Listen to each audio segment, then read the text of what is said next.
घर घर चरागा हुजूर के नाम का है, गली गली हुजूर की मोहब्बतों के तराने पड़े जा रहे हैं। जिक्र मुस्तफ़ा की महफिल में आने वालों, जिक्र मुस्तफ़ा की महफिल सजाने वालों, मैं सैयद माँ का बेटा हूँ, सैयद बाप का बेटा हूँ। असर करे ना करे और कोई सुन तो ले सैयद की फरियाद, नहीं है दाद का तालिब ये बंदा आज़ाद। मैं तुम्हें 4 नसीहतें दे के जा रहा हूँ। वालिदैन हजरात भी बैठे हुए हैं माशाअल्लाह, और नौजवान बेटे भी बैठे हुए हैं। जवानों, मैं तुम्हें 4 नसीहतें दे के जा रहा हूँ। कितनी मियाँ? सारे बोलो कितनी? 4 नसीहतें दे के जा रहा हूँ। इमाम अली मकाम हजरत सैयदना इमाम हुसैन रज़ी अल्लाह तआला अन्हु, आप जब मैदान करबला में जा रहे थे, ये पता है कौन हुसैन?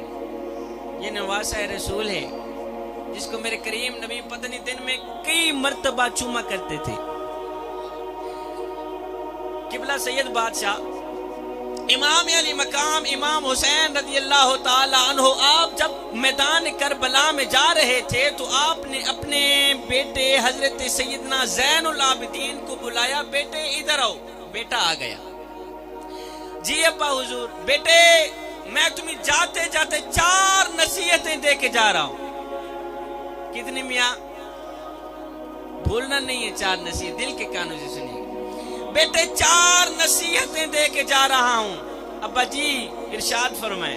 बेटा, पहली नसीहत, शुक्र का दामन न छोड़ना। क्या मियाँ?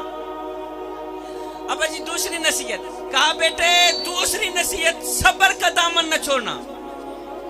कहा बेटे तीसरी नसीहत, नमाज का दामन न छोड़ना। चौथी नसीहत, कुरान का दामन न छोड़ना। पढ़े लिखे लोग माशाअल्लाह मेरे सामने बैठे हैं। पहली नसीहत, शुक्र का दामन न छोड़ना। दूसरी नसीहत, सब्र का दामन न छोड़ना। तीसरी, नमाज का दामन न छोड़ना। चौथी बेटा देख, तेरे बाबे की जिंदगी में हजारों लाखों इम्तिहानात आए, बुरे वक्त आए। देख, तेरे बाबे ने अपने करीम रब के सामने कभी नाशुक्री नहीं की। अपनी आंखों के सामने मैंने कड़ियल नौजवान अकबर लुटा दिए, मासूम असगर लुटा दिए। बेटा, मैंने तन मन धन कुर्बान कर दिया, अपने करीम रब के सामने कभी शिकवा नहीं किया, शुक्र का दामन नहीं छोड़ा। क्या मियाँ? शुक्र का दामन। अल्लाह ना करे अगर हमारी अपना मोहल्ले में से किसी का नौजवान बेटा फोत हो जाए, अल्लाह ना करे, हर किसी पे मौत आनी है। अगर किसी का नौजवान बेटा फोत हो जाए तो किबला पूरा मोहल्ला इस बाप को तसल्ली देने वाला होता है, पूरा मोहल्ला इस बाप को हौसला देने वाला होता है, लेकिन बाप फिर भी संभल नहीं पाता। जब नौजवान बेटे की लाश जाती है तो ये बेचारा बाप उठ नहीं सकता। 4 बंदे इसको सहारा दे के उठाते हैं, ये उठ। अगर कोई पूछ ले मियाँ ये गमज़दा कौन है जो बेचारा उठ भी नहीं सकता, तो शादी कहते हैं सही, इसका नौजवान बेटा फोत हो गया है। नौजवान बेटे की जुदाई ने इस बाप की कमर तोड़ के रख दी है। बाप का जिगरा फट गया है, बाप का कलेजा फट गया है। बाप का एक बेटा फोत हो जाए तो बाप का जिगरा फट जाता है। तो फिर मैं 1 बार नहीं, 2 बार नहीं, करोड़ों बार सलाम ना करूं हुसैन इब्ने अली को, जो कभी अली अकबर की लाश उठाता है, जो कभी अली असगर की लाश उठाता है। 71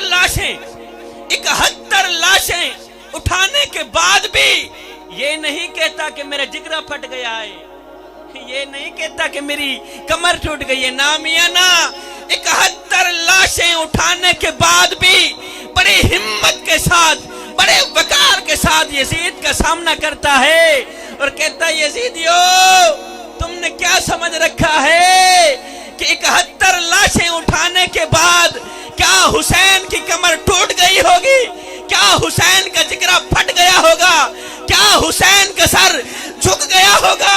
फरमाया नादानो, ये हुसैन अपने अली का सर है, ये निवासा रसूल का सर है, ये कट तो सकता है मगर तुम्हारे आगे झुक नहीं सकता।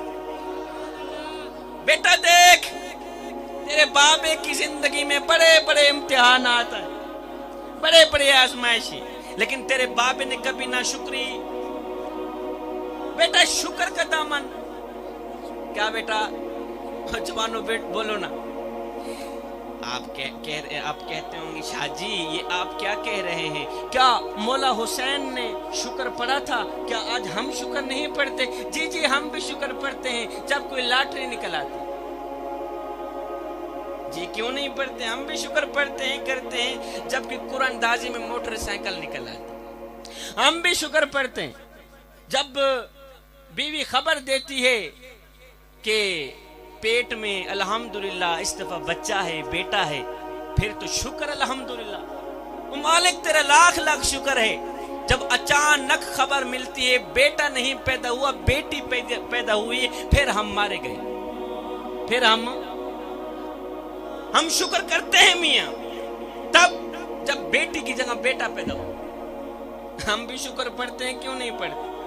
जब घर में कोई मेहमान आता है, अगर मेहमान कहे मियां मैंने रोटी भी खानी है, मैंने खाना भी खाना है, मैंने चाय भी पीनी है, मैंने बोतल भी पीनी है, हाय फिर तो हम मारे गए, फिर तो हम लूटे गए। अगर मेहमान कहे ना मियां ना मैं सब कुछ घर से खा के आया हूं, फिर शुक्र अल्हम्दुलिल्लाह। ये हमारे शुक्र के अल्लाह। आपने कभी अपने आप पे गौर किया है? ये जो खूबसूरत शक्लें लेके बैठे, ये जो आप मेरी शक्ल देख रहे हैं ना, छोटा सा बेटा इसको बंद कर दें, आपको चलाना नहीं आ रहा, सादा आवाज कर। ये जो शक्ल देख रहे हैं मेरे, छोटा सा ये लाखों करोड़ों रुपए का मेरी यही छोटा सा सर है, ये छोटी सी शक्ल है, लाखों करोड़ों रुपए की। पढ़े लिखे लोग मेरे सामने बैठे, आप कहेंगे शाह जी ये लाखों करोड़ों रुपए का चेहरा कैसे? अगर आप मुझे कहें ना कि शाह जी हम आपको 3 करोड़ रुपए देते हैं, आप हमें दोनों आंखें निकाल के दे दें, मैं नहीं दूंगा। अच्छा फिर इस तरह करें, 4-5 करोड़ रुपया ले लें, आप अपनी नाक काट के दे दें, मैं किबला मेरी इन 2 पलकों में से अगर एक पलक के बाल झड़ जाएं तो मैं लाखों रुपए लगा दूंगा, किसी ना किसी तरह इस पलक के ऊपर बाल आ जाएं। किबला जी में शाला लखती में ये नाक, ये कान, ये आंखें, ये दिल, ये गुर्दे, ये फेफड़े, ये सारी नेमतें हैं जो मेरी आंखों के सामने हैं। इतना बड़ा सरमाया, अगर किसी के दिल का बाल खराब हो जाए तो वो करोड़ों रुपए लगाने को तैयार है, किसी न किसी तरह बाल आ जाए। ये कीमती बाल, ये करोड़ों रुपए की आंखें, करोड़ों रुपए की जुबान, करोड़ों रुपए के कान, कीमती पत्ते की बात ना बताऊं, इतना बड़ा सरमाया, इतनी बड़ी कीमती चीजें अल्लाह ने मुझे मुफ्त में दे दी, और इसका कभी बेल भी फिर हमारा हक नहीं बनता कि हम उस करीम रब का शुक्र अदा करें। मेरा अल्लाह फरमाता है बंदे जरा अपने ऊपर गौर तो कर, और जरा शीशा चामे, शक्ल देखिया, जरा अपने ऊपर गौर तो कर कि मैंने किन किन नेमतों से तुझे नवाजा। एक बुजुर्ग के दिल का ऑपरेशन हुआ ना, तो 10 दिन तक हॉस्पिटल में पड़ा रहा, अस्पताल में पड़ा। 10 दिन के बाद डॉक्टर साहब ने 5 लाख रुपया बिल भेज दी। 5 लाख रुपया बिल देखकर बाबा जी की चीख निकल गई, रोने लग गई। आहिस्ता आहिस्ता ये रोने की आवाज बढ़ती गई। डॉक्टर साहब दौड़कर बाहर निकले, क्या हो गया? किसी ने कहा जी वो 5 लाख का बिल देखकर बाबा जी रोने लग गए। 5 लाख का बिल देखकर डॉक्टर साहब ने कहा बाबा जी आप रोए मत, मुझे लगता है जवेद साहब मैं आपको खिताब सुनाने आया हूं, ये अवाम तो सुनती ही रहती है मुझे पहले, अगर आपकी तवज्जो भी मेरी तरफ नहीं होगी तो फिर खैर ही खैर। बाबा जी ने 5 लाख का बिल देखा तो ज़ारो कतार रोने लगे। डॉक्टर साहब बाहर आए, बाबा जी खैर तो है, क्या क्यों रो रहे हैं? किसी ने कहा जी 5 लाख का बिल आपने दिया है। बाबा जी ज़ारो कतार रोने लगे। डॉक्टर साहब ने कहा बाबा जी आप रोए मत, मुझे लगता है आप गरीब हैं, कोई बात नहीं थोड़ा बिल कम कर देते हैं। बाबा जी ने कहा डॉक्टर साहब ये तो 5 लाख हैं, अल्लाह का दिया सब कुछ है, मैं तो 10 लाख देने की भी इस्तिताअत रखता हूँ और मैं अमीर हूँ अल्हम्दुलिल्लाह, 10 लाख देने की। ओ बाबिया जब हैं भी आप इतने अमीर, 10 लाख देने की हिम्मत रखते हैं, फिर आप इतना ज़ारो कतार क्यों रो रहे हैं? फिर आप इतना ज़ारो कतार। जवानों, मेरी माओ, बहनों, बेटियों, खुदा के लिए उस फकीर का, अल्लाह वाले बाबे का जो जुमला है, रोने की जो वजह है, वो दिल के कानों से सुनिएगा।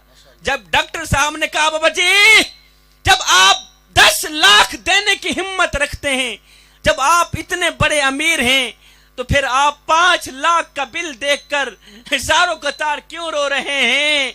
बाबा जी बताएं तो सही, ज़ारो कतार क्यों रो रहे हैं?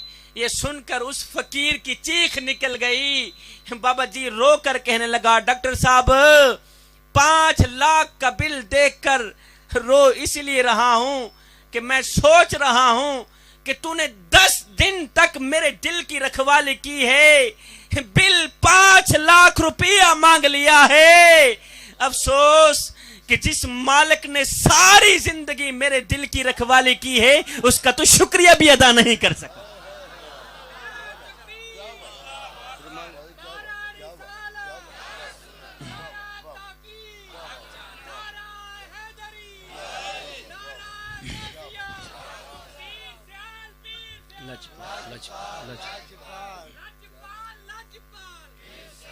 फिर हमारा हक नहीं बनता उस करीम रब का शुक्र अदा कर। बेटा शुक्र का दामन कभी ना छोड़ना, पहला। दूसरा बेटा सबर का दामन कभी ना छोड़ना। सबर का दामन, अगर मैं सैयदना अय्यूब अलैहिस्सलातु वस्सलाम की बात करूं, किबला हजरत सैयदना अय्यूब अलैहिस्सलातु वस्सलाम इतने बीमार हुए कि जिस्म जख्मों से चूर चूर हो गया।